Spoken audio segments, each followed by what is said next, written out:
اس برس امریکہ کی شمالی ریاست جارجیا میں فلو سے متاثر ہونے والی افراد کی تعداد سب سے زیادہ تھی۔ فلو کے وائرس کے حوالے سے کوئی پیشن گوئی نہیں کی جا سکتی اور طبی ماہرین کے مطابق اس برس فلو کے مریضوں میں اس کے وائرس کی بہت سی اقسام دیکھنے میں آئیں۔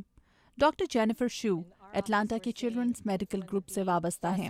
ہم نے اپنے ہسپتال میں انفلوئنزا اے اور بی اور اس کے علاوہ فلو کی قسم H3N2 جبکہ چند ایک میں انفلوئنزا کی قسم H1N1 بھی دیکھی۔ فلو سے بچاؤ کے لیے طبی ماہرین ہر سال 6 ماہ کے بچے سے لے کر بڑی عمر کے افراد کو فلو کا موسم شروع ہونے سے قبل حفاظتی ٹیکے لگوانا تجویز کرتے ہیں۔ ہر سال فلو کے لیے تیار کردہ ویکسین صرف اس سال کے فلو کی اقسام کے خلاف تحفظ فراہم کرتی ہے، لیکن اگلے سال فلو کی کون سے قسم کا وائرس پھیلے گا، سائنسدانوں کو اس بارے میں تحقیق کے ساتھ نئی ویکسین بھی تیار کرنی پڑتی ہے۔ نئی یونیورسل فلو ویکسین پر کام کرنے والے سائنسدانوں کے مطابق اس ویکسین کی کامیابی سے ہر برس فلو سے بچاؤ کے لیے ٹیکے لگوانے کی ضرورت نہیں رہے گی۔ ڈاکٹر اینتھنی فاسی واشنگٹن میں نیشنل انسٹی ٹیوٹ of allergy and infectious diseases کے ڈائریکٹر ہیں۔ اس کا تجربہ چوہوں، نیولوں اور بندروں پر کیا جا چکا ہے اور اس بات کی بہت امید ہے کہ انسانوں میں اس کا تجربہ کر کے ہم اسی قسم کے نتائج حاصل کر سکتے ہیں۔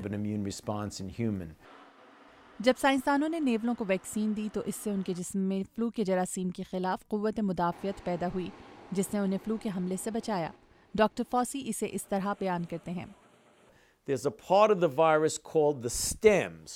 وائرس کے ایک حصے کو سٹیم کہا جا سکتا ہے، لہٰذا اگر یہ ایک بلب ہے اور یہ سٹیم ہے تو ہم اس کا ایک ایسا حصہ پہچاننے میں کامیاب ہو گئے ہیں جو ایک وائرس سے دوسرے میں تبدیل نہیں ہوتا، لہٰذا آپ اس سٹیم کے خلاف قوت مدافعت پیدا کرنے والی ویکسین بنا سکتے ہیں۔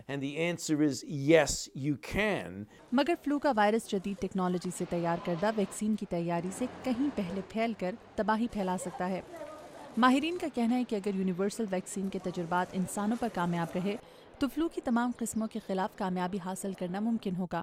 اس کے علاوہ یہ بچوں کو بھی دی جا سکے گی اور ان کی زندگیوں پر اس کے مثبت اثرات مرتب ہوں گے۔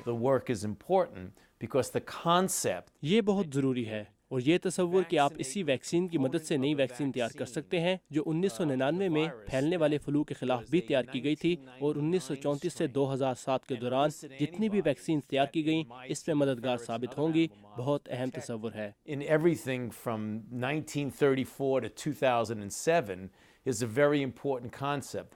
2009 میں ویکسین کی کمی کے باعث H1N1 وائرس دنیا بھر میں پھیلا، جس کی وجہ ویکسین کی کم مقدار تیار کرنا تھا، کیونکہ انہیں یہ ویکسین مارکیٹ میں لانے سے پہلے یہ وائرس ہزاروں انڈوں میں اگانا ہوتا ہے جس میں وقت لگتا ہے۔ مگر سائنسدانوں کے مطابق اس نئی ویکسین کی وجہ سے انڈوں میں وائرس اگانے کی ضرورت نہیں پڑے گی۔ سائنسدان اس کی تیاری فلو کی جنیاتی ساخت دیکھ کر کریں گے جو کہ لوگوں کو جلد دستیاب ہو سکے گی اور فلو سے متاثر یا ہلاک ہونے والوں کی تعداد میں کمی دیکھی جا سکے گی، جبکہ یہ ہر سال نئی ویکسین تیار کرنے سے کہیں سستا بھی ہوگا۔ ودوشی سنہا کے ساتھ مدیحہ انور، اردو VOA۔